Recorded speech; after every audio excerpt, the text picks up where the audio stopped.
बिस्मिल्लाहिर्रहमानिर्रहीम। अस्सलाम वालेकुम स्टूडेंट्स, स्टडी विद साजिद के साथ मैं आपका ट्यूटर मोहम्मद साजिद। उम्मीद है कि आप सब खैरियत से होंगे। आज के इस लेक्चर में हम स्टडी करने जा रहे हैं 9th क्लास मैथ की exercise number 1.6 step by step easy method के साथ मैं आपको समझाने की कोशिश करूँगा। इससे पहले आप मेरे चैनल पर न्यू हैं तो मेरे चैनल को सब्सक्राइब कर दें, वीडियो पसंद आए तो वीडियो को शेयर कर दें। So without wasting time let's start go. जी स्टूडेंट, आज के इस लेक्चर में हम 9th class math exercise number 1.6 का क्वेश्चन नंबर 1 का पार्ट नंबर 8 डिस्कस करने जा रहे हैं। Step by step easy method के साथ मैं आपको समझाने की कोशिश करूंगा। क्वेश्चन में हमारे पास लीनियर इक्वेशंस गिवन है। इन लीनियर इक्वेशंस को हमने सोल्व करना है। दो मेथड हमारे पास हैं जी, एक है मैट्रिक्स इन्वर्स मेथड और एक है जी क्रैमर रूल। इन दो मेथड के ज़रिए हमने एक्स एंड वाई की वैल्यूज़ फाइंड आउट करनी है। तो फर्स्ट ऑफ ऑल हम यूजिंग मैट्रिक्स इन्वर्स मेथड इसके एक्स और वाई की वैल्यूज़ फाइंड आउट करते हैं। सोल्यूशन में हम लिखेंगे जी writing the equations in matrix form. तो अब इक्वेशन को हमने मैट्रिक्स फॉर्म में लिखना है, तो मैट्रिक्स फॉर्म में लिख लेते हैं जी। लेफ़्ट हैंड साइड वाले जो एलिमेंट्स मैट्रिक्स में एक लिख देंगे और राइट हैंड साइड वाले एलिमेंट्स एक अलहदा मैट्रिक्स में लिख देंगे। तो अब इनमें से एक्स एंड वाई को अलहदा कर लेंगे। एलिमेंट्स बकाया आ गए 3 - 4 1 2। एक्स एंड वाई की अलहदा एक मैट्रिक्स बन गई is equal to right hand side की एक अलहदा मैट्रिक्स बन गई। अब लेट कर लेते हैं A X is equal to B where A is equal to A के बराबर ये मैट्रिक्स रख दी, एक्स के बराबर ये मैट्रिक्स रख दी, इज इक्वल टू बी के बराबर राइट हैंड साइड वाली मैट्रिक्स रख दी। तो फर्स्ट ऑफ ऑल ए का हमने डिटर्मिनेंट लेना है, तो ए का डिटर्मिनेंट इज इक्वल टू ए जो मैट्रिक्स हमारे पास हमने लेट की है उसका हम डिटर्मिनेंट ले लेते हैं। डायगोनल वाले एलिमेंट्स आपस में मल्टीप्लाई हो जाएंगे, माइनस का ऑपरेशन आ जाएगा और बाकी एलिमेंट्स आपस में मल्टीप्लाई हो जाएंगे।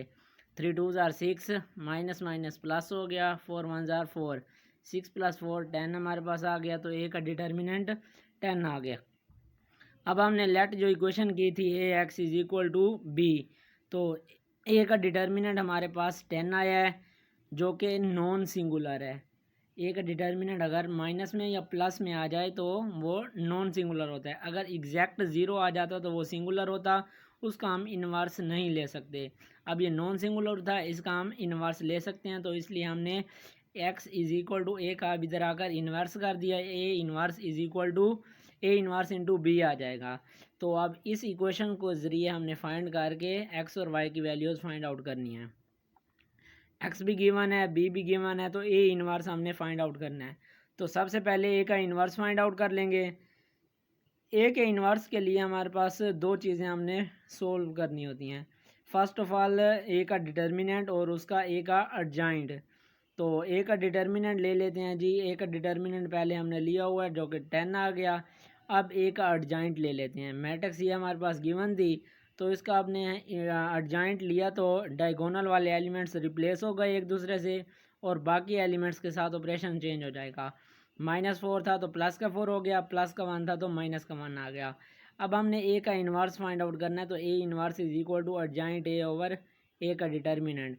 अब ये वाली दो हमने सोल्व कर ली हैं, तो इनके ज़रिए हमने इनकी वैल्यूज़ सिंपली पुट करके इसका ए का इन्वर्स फाइंड आउट करना है जी। तो वैल्यूज़ इसमें पुट कर दी। A inverse is equal to adjoint A ऊपर मैट्रिक्स पुट कर दी, ओवर ए का डिटर्मिनेंट 10 आ गया था वो हमने पुट कर दिया। अब 10 डिवाइड हो रहा है इस मैट्रिक्स के साथ, तो हमने नेक्स्ट स्टेप में हर एलिमेंट के साथ इसको 10 को डिवाइड करके लिख दिया। अब इसकी सिंप्लीफिकेशन ये आ गई जी 1/5, 2/5, -1/10, 3/10 आ गया। ये हमारे पास ए इन्वर्स आ गया। अब वही इक्वेशन देख लो, X is equal to A inverse B था, तो एक्स की जगह एक्स की मैट्रिक्स आ गई, ए इन्वर्स की जगह जो हमने ए इन्वर्स फाइंड आउट किया वो मैट्रिक्स आ गई और बी की जगह बी वाली मैट्रिक्स एज इट इज़ रख दी। अब राइट लेफ्ट हैंड साइड वाले एज इट इज़ चलते रहेंगे और राइट हैंड साइड में ये दो मैट्रिसेस बन गई और आपस में ये मल्टीप्लाई हो रही हैं, तो इन दो मैट्रिसेस को हम मल्टीप्लाई कर लेते हैं। पहली रो पहला कॉलम यहाँ मल्टीप्लाई हो जाएगा, फिर दूसरी रो और पहले कॉलम यहाँ मल्टीप्लाई हो गया। अब इनकी सिंप्लीफिकेशन देख लो जी, ये आ गई जी 4/5 प्लस 8 2 = 16/5 आ गया। इसी तरह 4 1 = 4/10, माइनस है तो -4 हो गया। अब प्लस आ गया 8 3 = 24/10 आ गया। अब इनका एलसीएम ले लेते हैं जी। 5 आ गया ऊपर वालों का, तो 4 + 16 आ गया, 20 बन गया, 20/5 आ गया। इस तरह इन दोनों का एलसीएम 10 आ गया, -4 + 24 तो प्लस का 20/10 आ गया। 5 1 = 5, 5 4 = 20, तो 4 आ गया, 10 वन ज़ा 10, 10 टू ज़ा 20, तो 2 आ गया। अब x इज़ इक्वल टू 4 है और y 2 है। So x is equal to 4 and y is equal to 2। Using matrix inverse method हमने x एंड y की वैल्यूज़ फाइंड आउट कर ली। अब ये जो क्वेश्चन में हमारे पास लीनियर इक्वेशंस गिवन थी, इन्हीं इक्वेशंस को हमने सोल्व करना है यूजिंग क्रैमर रूल। तो यूजिंग क्रैमर रूल देख लेते हैं जी। हमारे पास लीनियर इक्वेशन वही गिवन है, 3x minus 4y is equal to 4, x plus 2y is equal to 8।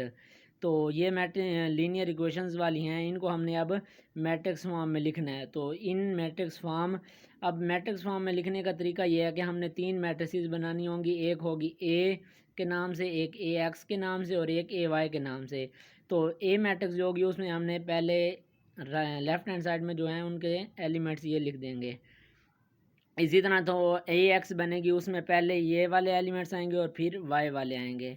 इसी तरह जो ए वाई बनेगी उसमें पहले ये वाले और नेक्स्ट ये वाले आएंगे। इस तरह हमने 3 मैट्रिसेस बनानी है इस यूजिंग क्रैमर रूल में जी। तो ये मैंने 3 मैट्रिसेस बनाकर लिख दी, जो जैसे मैंने आपको बताया वैसे एलिमेंट्स मैंने लिख दिए। ए की मैट्रिक्स आ गई, ए एक्स आ गई और ए वाई की मैट्रिक्स लिख दी। अब ए का डिटर्मिनेंट हमने पहले ही लिया हुआ है, 10 आ गया। तो अब एक्स का हमने फाइंड आउट करनी है वैल्यू, तो उसके लिए हमारे पास ये रूल है जी, ए एक्स का डिटर्मिनेंट ओवर ए का डिटर्मिनेंट। अब ए एक्स हमारे पास मैट्रिक्स गिवन है, इसका डिटर्मिनेंट ले लेते हैं, ओवर ए का डिटर्मिनेंट हमने पहले ही फाइंड आउट कर लिया, वो क्या 10 है, वो आ गया। अब ए एक्स का डिटर्मिनेंट ले लेते हैं जी, डायगोनल वाले एलिमेंट्स मल्टीप्लाई हो गए, माइनस का ऑपरेशन आ गया और बाकी एलिमेंट्स आपस में मल्टीप्लाई हो गए। 4 टू ज़ार 8 आ गया, माइनस माइनस प्लस हो गया, 8 4 ज़ार 34, 32 ओवर 10 आ गया जी। 32 प्लस 8 40 हो गया ओवर 10, 10 वन ज़ार 10, 10 टू 4 ज़ार 40। तो हम एक्स की वैल्यू हमारे पास 4 आ गई फाइनली। अब नेक्स्ट हमने फाइंड आउट करनी है जी वाई की वैल्यू। तो y की वैल्यू फाइंड आउट करने के लिए हमारे पास ये रूल है जी, y is equal to A y का डिटर्मिनेंट ओवर ए का डिटर्मिनेंट। अब ए वाई हमारे पास ये मैट्रिक्स गिवन है, तो इसका हमने ऊपर ए वाई का डिटर्मिनेंट ले लिया, ओवर ए का डिटर्मिनेंट ले लेंगे। ए वाई का डिटर्मिनेंट ये है कि जी डायगोनल वाले एलिमेंट्स मल्टीप्लाई हो जाएंगे, फिर माइनस का ऑपरेशन आएगा, बाकी एलिमेंट जो है उनको हम मल्टीप्लाई करके लिख देंगे। तो अब ये ऊपर इनको मल्टीप्लाई करके लिख दिया, ओवर 10 एज इट इज़ आ गया। अब 8 3 ज़ा 24, माइनस का ऑपरेशन आ गया, 4 1 ज़ा 4, 24 माइनस 4 हमारे पास 20 आ गया, ओवर 10 एज इट इज़। अब 10 1 ज़ा 10, 10 2 ज़ा 20 और 2 आंसर हमारे पास y की वैल्यू आ गई। तो x की वैल्यू हमारे पास 4 आ गई जी, y की वैल्यू 2 आ गई। यूजिंग क्रैमर रूल हमने x एंड y की वैल्यूज़ फाइंड आउट कर ली। तो लिखेंगे जी, so x is equal to 4 and y is equal to 2। तो ये हमने फाइंड आउट करने थे एक्स एंड वाई की values using matrix inverse method से भी हमने फाइंड आउट कर ली और यूजिंग क्रैमर रूल भी हमने यही वैल्यूज़ फाइंड आउट कर ली। तो ये था आज का हमारा लेक्चर। उम्मीद है कि आपको अच्छी तरह समझ आई होगी। वीडियो पसंद आए तो वीडियो को लाइक कर दें, ज़्यादा से ज़्यादा शेयर कर दें। मिलते हैं नेक्स्ट लेक्चर में, तब तक के लिए अल्लाह हाफिज़।